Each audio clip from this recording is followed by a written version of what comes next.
Welcome to Techno Invention Education, Data Structure and Algorithm Preparation for Taiwan Companies tutorial series, Tutorial 2, In-Memory Storage versus Disk Storage. In-memory versus hard disk storage. Let's assume you are getting a question, sort an array of numbers. So this is very open-ended question, and interviewer asks such kind of question so that he can evaluate how much you can dive deep into the problem. So the first question you should ask is how many elements are there. So let's assume there are 10 billion elements. So you need to evaluate, like, can you do this kind of calculation in memory, or you need to store this kind of data into disk. So the problem of in memory versus hard disk, to understand it, to resolve it, you need to understand two concepts. So the first concept is memory type. There are two type of memory. First one is in memory or application memory, and the second one is disk storage or hard disk or SSD.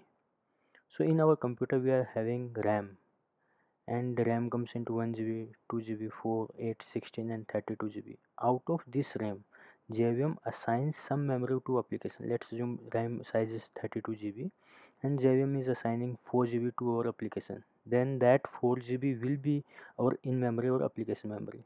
And another type of memory is hard disk. Hard disk comes into 500 GB, 1 TB, 2 TB. And the second concept is maximum allowed length of the array. Maximum allowed length of the array in Java language is 2 raised to power 31 minus 1, that is 2,147,483,647. What I mean to say is, if you are creating arrays in Java, maybe integer array or maybe character array or maybe short array or maybe long array, so the maximum length of that array will be integer dot max value, that is 2 raised to power 31 minus 1. Even if you are creating one long array and you are assigning the max length equals to long dot max value, then one error will pop up and it will say you like you need to cast it to integer. So you will end up creating something like this. The maximum length of long array will be integer dot max value. So you can say that in Java the index of array is calculated in integers. So the maximum index can be integer dot max value. Maximum supported size of in-memory or application memory array. Let's assume you are having 16 GB of RAM and JVM is allocating 4 GB for application. So this 4 GB will be your in-memory or application memory. And if you want to create 2 GB of array, means this array will be containing 2 billion records, then you can do it. So basically maximum supported size of array depends upon two things. One is maximum memory allocated to your application via JVM, and the second one is maximum value in one array, that is 2 raised to 31 minus 1, that is 2 billion record, which is nearby equal to 2 GB of data. Bit and memory storage relation. So I just now mentioned like 2 billion record equals to 2 GB of data. So from where this calculation came? So let's assume I am using 10 bits and total number of combinations which can be created from 10 bits is 1024 combinations. So basically each number is using 10 bits and there are 1024 combinations. So this will be equal to nearby 1 kilobyte. In the same manner we can come up with this table. Like if we are using 10 bits, then it will be equal to 1 KB of data, and which is equal to 1000 records. So if we are having 1 KB of JVM allocated in memory, then we can save 1000 records. If we are having 1 MB of in memory, then we can save 1 million of data. If we are having 1 GB of in memory application memory, then we can save 1 billion records into array. That's how it is. You need to remember this table, and it will be very useful for interviews. What questions we should ask?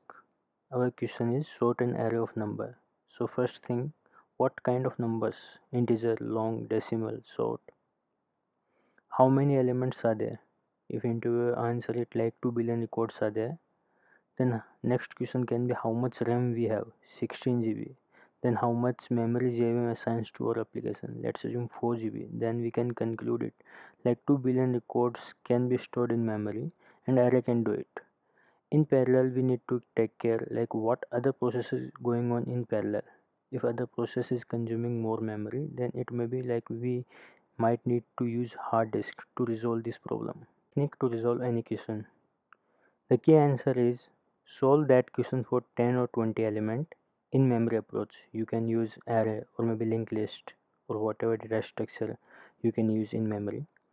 Then you can extend that for billion records via using hard disk approach. Solution.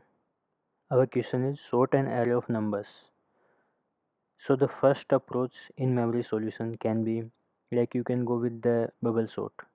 The time complexity will be n square. Then you can try for the merge sort. Time complexity will be n log n. Then you can try for the radix sort. Time complexity will be on.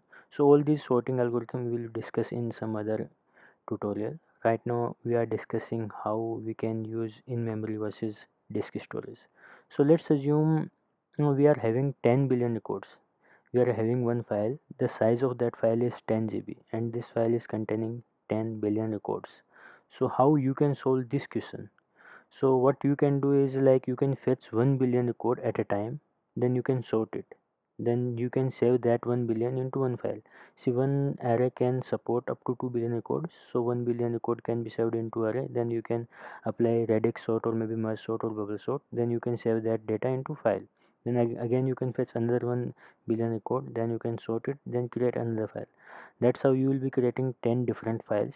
Then you can create a merge method. This method will be reading one element from each file and then it will be calculating the smallest element from that, then that element will be saved into output file.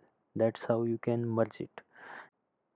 If you want to crack Taiwan company's interview and if you want to earn great money and want to work upon great technologies, then you can subscribe my channel technoinvention.com. Thank you.